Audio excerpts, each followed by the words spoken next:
हुकूमत की परफॉर्मेंस इन्हीं से पूछते हैं। सबसे पहले साहिर खान आपसे पूछते हैं कि ये जो हुकूमत बनी, सबसे पहले हुकूमत पाकिस्तान की बात करते हैं, आपके ख्याल में इनकी परफॉर्मेंस कैसी है?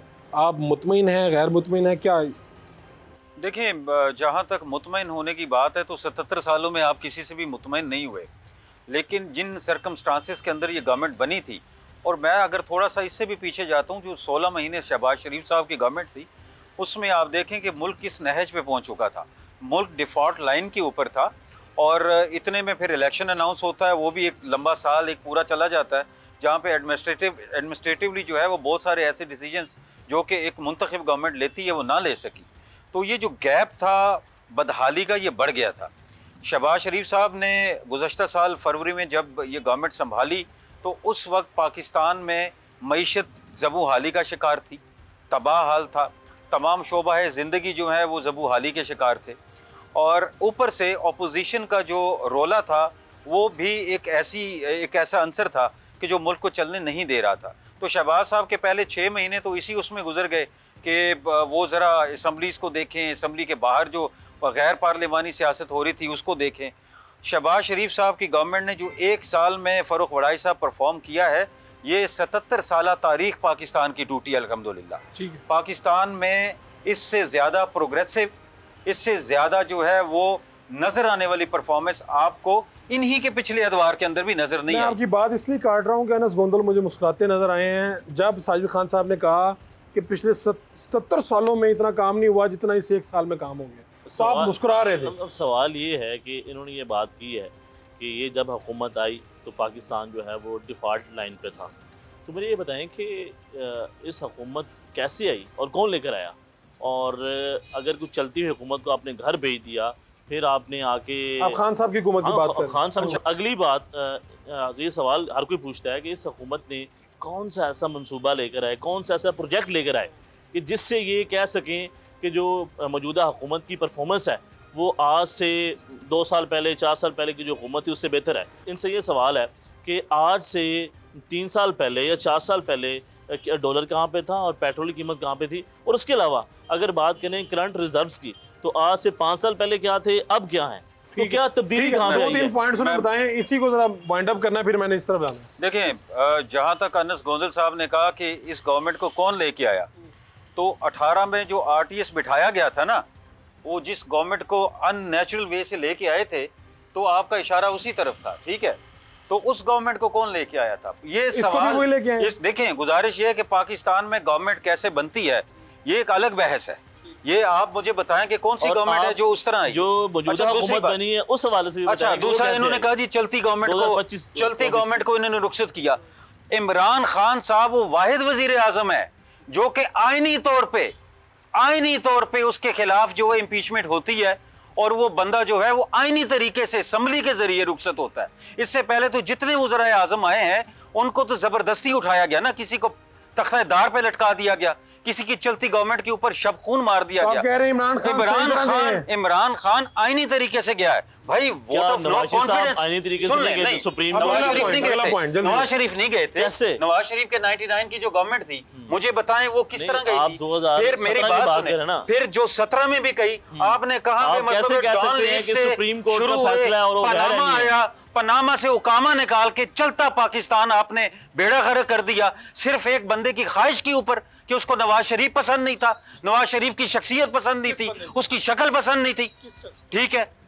वो खान साहब भी हैं और उनके खान साहब के जो उस वक्त के डैडी हैं, क्योंकि इनके वालिद साहब भी तो हमेशा बावर्दी हुए हैं ना, उनको पसंद नहीं थे नवाज शरीफ साहब। चलता पाकिस्तान इन्होंने, उस वक्त डॉलर कहाँ था भाई, इकॉनमी कहाँ पे थी, जब आपने एक बंदे की ख्वाहिश के ऊपर नवाज शरीफ का चलता पाकिस्तान आपने रोक लिया। उस वक्त मुझे आप जरा गुफ्तगू इस तरफ। जी कि अनस गोंदल साहब ने कैसी ये कहा कि हुकूमत कैसे आई, तो जो भी हारता है वो यही कहता है कि धांधली हुई है, तो हारने वाले को हार तस्लीम करनी चाहिए और मानना चाहिए। और फिर ये कैसी धांधली है कि KP में नहीं हुई, KP के अंदर धांधली नहीं हुई, पंजाब के अंदर धांधली हो गई है। मतलब कि जो भी आज डॉलर का रेट इन्होंने कहा कहाँ पहुँच गया है, तो ये पिछले 3 साल भी देखें कि खान साहब की क्या कारकर्दगी रही है। जो डॉलर खान साहब के दौर में डॉलर कहाँ पे था, और उसके बाद डॉलर बढ़ने की वजह भी वही थे। सर अगर उनकी कारकर्दगी बेहतर होती तो खान साहब आगे की डॉलर कारकर्दगी ना भी बढ़ता। बता दें। अगर अभी साल हो गया नून लीग की हुकूमत को, तो उन्होंने बड़ा जबरदस्त अभी तक काम कर रहे हैं। ठीक है, मैंने अब आपकी तरफ आना है। अनस गोंदल साहब तो जरा खामोश हुए हैं, मुस्कुरा अभी भी रहे हैं। आप क्या देख रहे हैं, इसके बाद फिर मैंने आगे जाना है। सर ये जो गवर्नमेंट है मौजूदा तौर पर तो मुस्लिम लीग नवाज का बयानिया था वोट को इज्जत दो, बिल्कुल। लेकिन जब से इख्तिदार में आए जो अहकामात मिलते हैं उसको तस्लीम करते हैं। किसको इज्जत दो? अब उनका क्या बयानिया अब लगता है? उनका बयानिया एस्टेब्लिशमेंट को इज्जत दो और ऊपर से जो अहकामात आ रहे हैं किसी भी उनको तौर इज्जत को दो। बजा लाओ। ठीक है। मिलिट्री कोर्ट्स में सिविलियंस का ट्रायल हो और सेनेट और कौमी असम्बली में से तमाम तर जो कानून साजी है वो जो इस्टेब्लिशमेंट कहती है वो आप करें। मीडिया पर आप कदगने लगाएं, पीका एक्ट लेकर आएँ। अगर मीडिया के फ्रीडम को दबाने के लिए कोई भी इक़दाम उठाना पड़ता है तो वफाकी हुकूमत बेधड़क होकर उठाती है।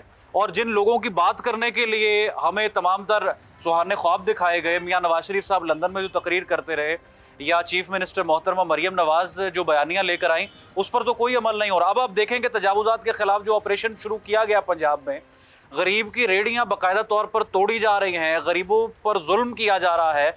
और अगर मीडिया इसको रिपोर्ट करता है, जो जिम्मेदारान है उनको आईना दिखाने की कोशिश करता है, तो आप हम पे पीका एक्ट लगा देंगे, तस्लीम आप करेंगे? ये मैंने अगले सेगमेंट में हमने करनी है बात कि चारों सूबों की हुकूमत कैसी है, लेकिन आप कह रहे हैं कि आप मुतमिन नहीं हैं इस हुकूमत की 1 साल की परफॉर्मेंस। जो उनका बयानिया था उससे मुकम्मल तौर पर पीछे हट चुके हैं। और परफॉर्मेंस की बात करें, हम तो सिविल सुपरवेसी के साथ हैं। ठीक है, आप कह रहे हैं वो यहाँ 1 साल में आपने नहीं देखा। जी तारिक सर साहब, देखिए, पाकिस्तान में कभी भी हुकूमत इस्टेब्लिशमेंट के बगैर नहीं बन सकती, ये बात तो सब जानते हैं।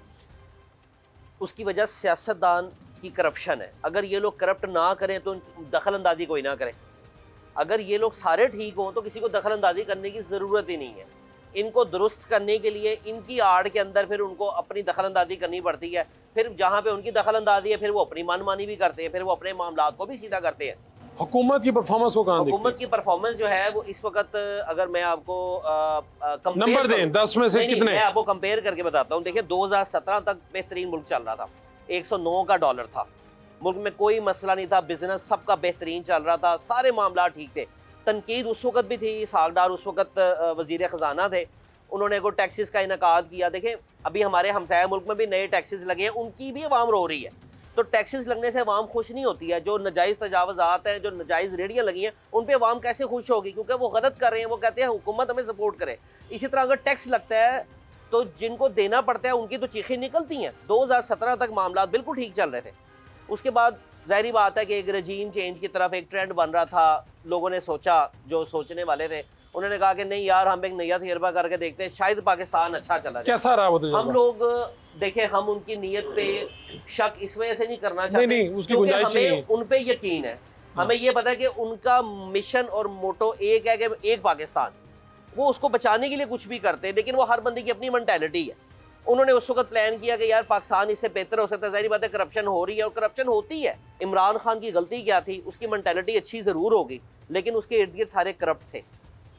जो उसका 190 मिलियन पाउंड जो है इमरान खान के इर्द गिर्द करप्शन की है, उसकी करप्शन की है। उसने चीफ मिनिस्टर ऐसा, ये तो मेरे ख्याल आपके साथ है। 190 मिलियन पाउंड मैं उसने क्या सलाह कर रहा हूं। 3.5 साल जो उसने चीफ मिनिस्टर आपका पंजाब का रखा, जिसने 1 टके का काम नहीं किया, वो एंड पे साढ़े तीन साल वो पैसे बचाते रहे कि जब इलेक्शन होंगे उससे 1 साल पहले हम वो सारा फंड लगाएंगे। वो फंड आया और वो चौधरी आए हैं, चौधरी का बेटा आया, उसने पैसों के ब्रीफकेस पकड़े हैं, वजीर आज़म बंदे साहब वो लेके बाहर निकल गए। आपका जो पैसा पंजाब में लगना था वो इमरान खान की करप्शन की वजह से वो सारा बाहर चला पिछली हुकूमत का 1 साल, इस हुकूमत का 1 साल कैसे देखते हैं? मैं इसको खत्म करने की तरफ मैं ये समझता हूँ कि जब भी नून लीग की गवर्नमेंट आती है करप्शन होती है, उसमें कोई शक नहीं खाते हैं तो लगाते भी हैं, लेकिन बिजनेस जो है वो बेहतर होता है। और जो आपकी जो मामलात होते हैं, जो आपका इंफ्रास्ट्रक्चर है, उसमें इन्वेस्टमेंट्स आती हैं और अब भी हो रहा है, अब भी हो रही हैं। और मैं कहता हूँ मरियम नवाज से किसी को उम्मीद नहीं थी कि वो एक खातून है, अपने बाप के सर पे आई है, उसको क्या पता हो, लेकिन उस औरत ने इतनी मेहनत की है पंजाब में, इतना अच्छा काम किया स्टूडेंट्स के लिए, ठीक है, किसानों के लिए, कि मैं उसके लिए शाबाश देना चाहता हूँ। Very good.